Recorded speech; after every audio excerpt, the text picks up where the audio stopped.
And so the last topic we're going to go into is essentially the same one we did last week, and we're going to try to throw these into each of our podcasts here.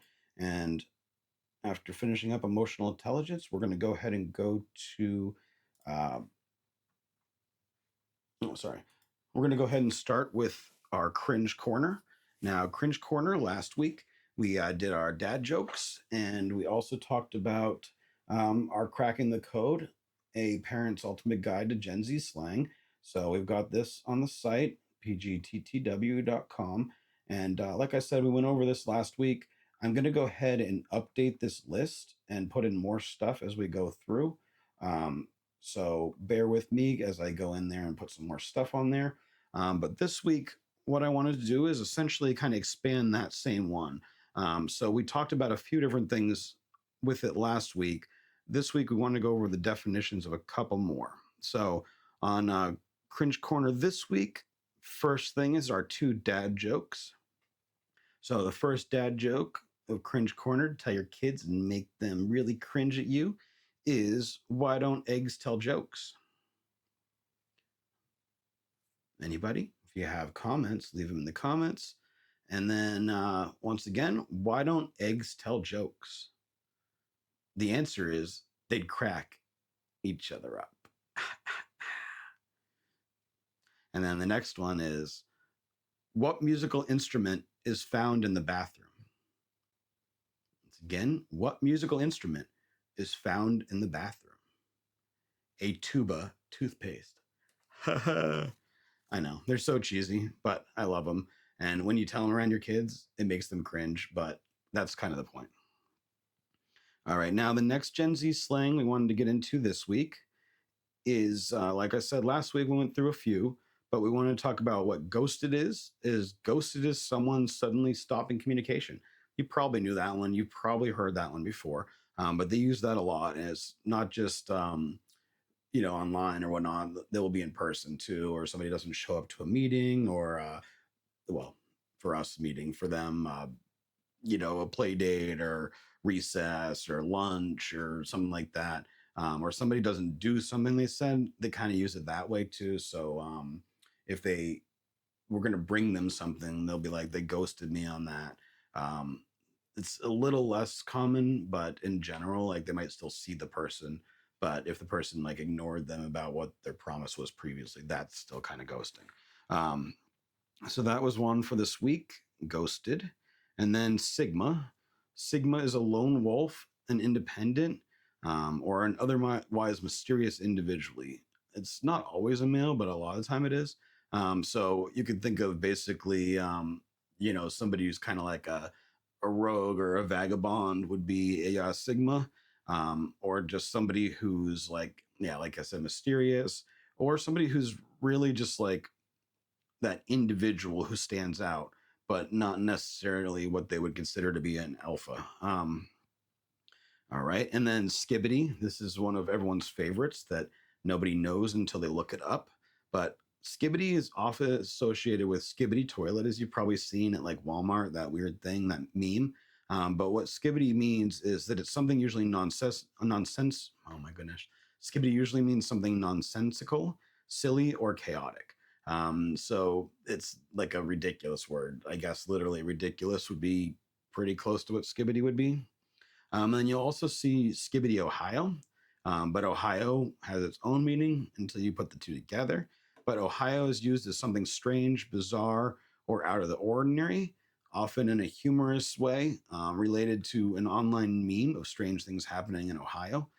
It does seem to have, like, Ohio by itself seems to have a much more negative tone with it, and kind of a negative thing.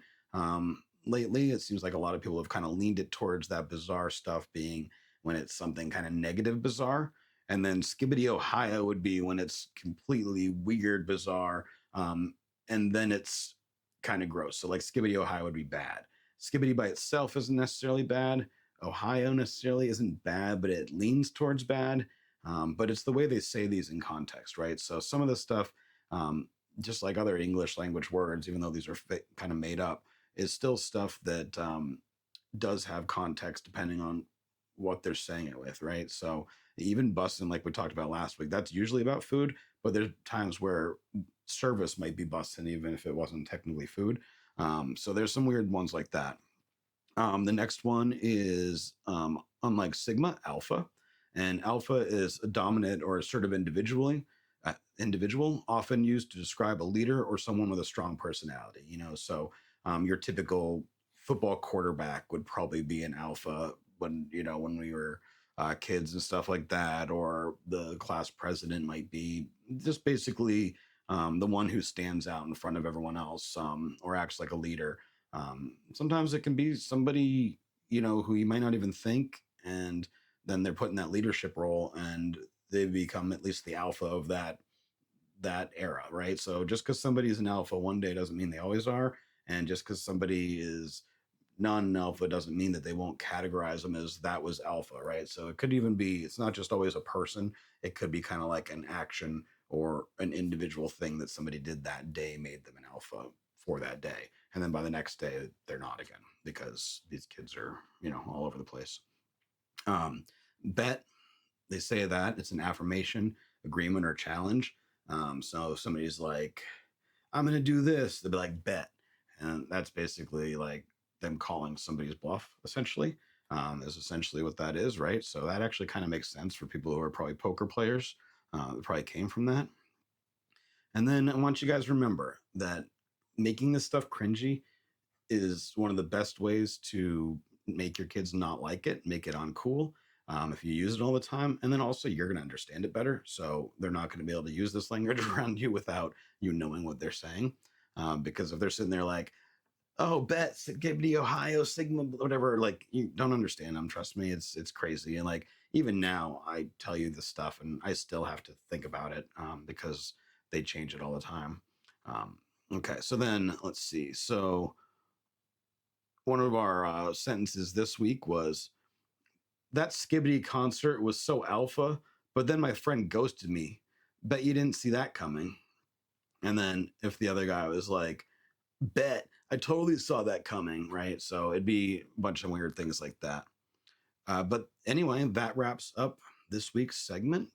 So first we went through appropriate places and ways to bring your children to concerts, right? So your children to concerts, um, right? We're gonna go to a rock one here pretty soon, but that was definitely awesome. I got some good tips in there for you guys there, as well as that article on pgttw.com. And then we went into raising emotionally intelligent children, our family's guide to building EQ, and then went back into our Gen Z slang and our cringe corner. So I do thank you guys for joining us. This is going to be something, like I said, I survived a tumor, so this is tough for me to do. I don't have any way to sit and edit this stuff without taking forever. So that's why I'm trying to do this all live.